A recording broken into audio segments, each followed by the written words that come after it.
আমরা তো রোজই খবরে বা ওয়েবসাইটে সোনার দাম দেখি, তাই না? কিন্তু কখনো কি ভেবে দেখেছি এই যে একটা সংখ্যা, এর পেছনে আসলে কি আছে? এটা কিন্তু শুধু একটা সংখ্যা নয়, এর পেছনে লুকিয়ে আছে অর্থনীতি, সংস্কৃতি আর আমাদের সবার জমানো টাকার এক বিরাট গল্প।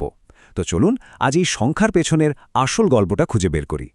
তো আজ মানে ২১শে ফেব্রুয়ারি ২০২৬ কলকাতায় ১ গ্রাম ২৪ ক্যারেট সোনার দাম ঠিক কত? ১৫,৯২৮ টাকা। বেশ, কিন্তু এই একটা সংখ্যাই কি সব? পুরো গল্পটা কি এখানেই শেষ? এখানেই তো আসল মজাটা। যদি একই দিনের জন্য দুটো আলাদা সোর্স বা ওয়েবসাইট দেখা যায়, তাহলে দেখবেন দামের সামান্য হলেও একটা ফারাক। যেমন এক জায়গায় দেখাচ্ছে ১৫,৯২৮ টাকা, আবার আরেক জায়গায় ১৫,৭৬৩ টাকা। এই যে ছোট্ট একটা পার্থক্য, এটাই কিন্তু একটা বেশ বড় প্রশ্ন তুলে দেয়। তাহলে প্রশ্নটা হলো, এই সংখ্যাটার আসল মানেটা কি?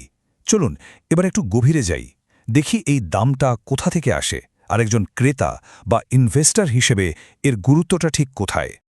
আচ্ছা, সবার আগে আজকের দামের একটা পরিষ্কার ছবি দেখে নেওয়া যাক। আজকের হিসাবটা যদি দেখি, কলকাতায় ২৪ ক্যারেট সোনার দাম প্রতি গ্রামে ১৯১ টাকা বেড়ে হয়েছে ১৫,৯২৮ টাকা। শুধু তাই নয়, ২২ ক্যারেট আর ১৮ ক্যারেটের দামও সেই হিসাবে বেড়েছে। কিন্তু এই যে ২৪, ২২, ১৮ ক্যারেট, এই পার্থক্যটা আসলে কি? আর এর জন্য দামে এত তফাতি বা কেন হয়? দামের এই যে ফারাক, এর একেবারে গোড়ার কারণটা হল সোনার বিশুদ্ধতা, মানে পিউরিটি। চলুন এই ব্যাপারটা একটু সহজ করে বোঝা যাক। সোনার পিউরিটি মাপার যে ইউনিট, সেটাকেই বলে ক্যারেট বা কে। নিয়মটা খুব সোজা। ক্যারেট নাম্বার যত বেশি, তার মানে সেই সোনায় খাঁটি সোনার ভাগও তত বেশি। আর ২৪ ক্যারেট মানে হল একেবারে খাঁটি সোনা। যেমন ধরুন ২৪ ক্যারেট মানে ৯৯.৯% খাঁটি সোনা। এটা সাধারণত কয়েন বা বিস্কুট হিসেবে ইনভেস্টমেন্টের জন্য ব্যবহার হয়। এরপর আসছে ২২ ক্যারেট, যাতে ৯১.৬% সোনা থাকে। এটা বেশ মজবুত, তাই আমাদের দেশে গয়না বানানোর জন্য এটাই সবথেকে বেশি চলে। আর ১৮ ক্যারেটের সোনা থাকে ৭৫%।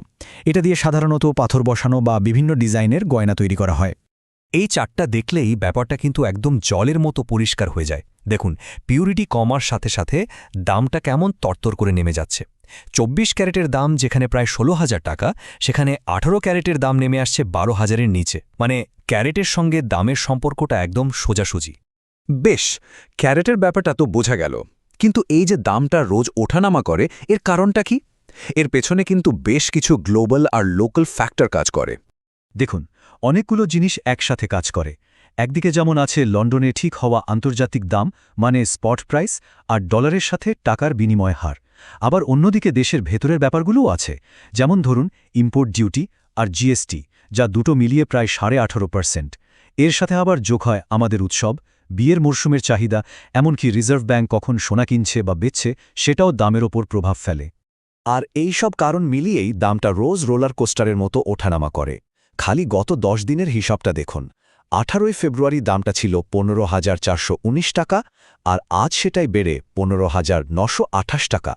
এই যে ওঠানামা, এটাই হলো বাজারের আসল চেহারা। আচ্ছা, এবার একটু ফেরা যাক আমাদের নিজেদের শহর কলকাতায়। কারণটা হলো, এখানকার সোনার বাজার আর তার সঙ্গে জড়িয়ে থাকা সংস্কৃতি দুটোই কিন্তু খুব স্পেশাল। কলকাতা কিন্তু পূর্ব ভারতের সবথেকে বড় সোনার বাজার, আর এই বাজারের একেবারে হার্ট হলো আমাদের ঐতিহাসিক বউবাজার।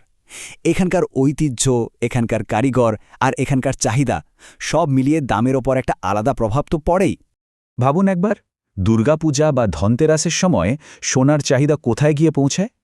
আবার ধরুন নভেম্বর থেকে ফেব্রুয়ারি বিয়ের মরশুমেও কেনাকাটার ধুম পড়ে যায়।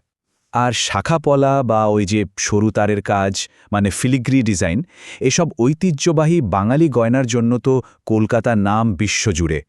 তো এত কিছু তো জানা গেল, কিন্তু আসল প্রশ্ন হলো, সোনা কেনার সময় তাহলে কোন কোন বিষয়ে মাথায় রাখা দরকার? চলুন এবার কিছু কাজের টিপস জেনে নেওয়া যাক। একটা জিনিস কিন্তু মনে রাখতে হবে, গয়নার ফাইনাল দামটা শুধু সোনার দাম নয়। এর সাথে প্রথমে যোগ হয় মেকিং চার্জ বা মজুরি, তারপর সেই টোটাল অ্যামাউন্টের ওপর যোগ হয় 3% জিএসটি। মানে সহজ হিসাবটা হলো সোনার দাম প্লাস মজুরি আর তার ওপর 3% জিএসটি। আর এই মেকিং চার্জ কিন্তু একদম হালকাভাবে নেওয়ার মতো বিষয় নয়। কলকাতায় এটা প্রতি গ্রামে ২০০ টাকা থেকে শুরু করে ৫৫০ টাকা পর্যন্ত হতে পারে।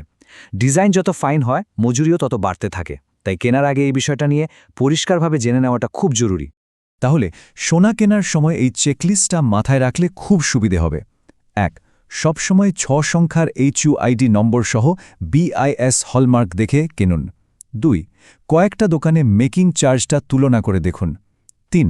অবশ্যই পাকা বিল নিন, যাতে সোনার দাম, চার্জ আর GST আলাদা করে লেখা থাকে। আর 4. দোকানের বাইব্যাক বা এক্সচেঞ্জ পলিসিটা কি সেটাও আগে থেকে জেনে নিন। আর সবশেষে একটা খুব জরুরি প্রশ্ন হল, সোনাটা কেনা হচ্ছে কেন? যদি পরার জন্য বা ঐতিহ্যের কথা ভেবে কেনা হয় তাহলে তো গয়নাই সেরা, কিন্তু যদি উদ্দেশ্যটা শুধু ইনভেস্টমেন্ট হয় তাহলে ডিজিটাল বা পেপার গোল্ড, যেমন সোভারিন গোল্ড বন্ড বা গোল্ড ETF, অনেক বেশি লাভজনক। কেন? কারণ এখানে কোনো মেকিং চার্জ নেই, রাখারও চিন্তা নেই, আর সোভারিন গোল্ড বন্ডে তো আবার সুদও পাওয়া যায়। তাহলে সব মিলিয়ে কি দাঁড়ালো? প্রতিদিনের সোনার দামটা আসলে আন্তর্জাতিক অর্থনীতি, আমাদের নিজেদের ঐতিহ্য আর ব্যক্তিগত অর্থনৈতিক সিদ্ধান্তের একটা দারুণ মিশ্রণ। এটা সত্যিই শুধু একটা সংখ্যা নয়, এর পেছনে কত যে গল্প লুকিয়ে আছে। কিন্তু এখন তো ডিজিটাল অ্যাসেটের যুগ, ক্রিপ্টোকারেন্সি, NFT, এই সবের ভিড়ে সোনার ভবিষ্যৎ কি? এর মূল্য কি হাজার হাজার বছরের মতো একই রকম থাকবে? প্রশ্নটা কিন্তু ভাবার মতো, তাই না?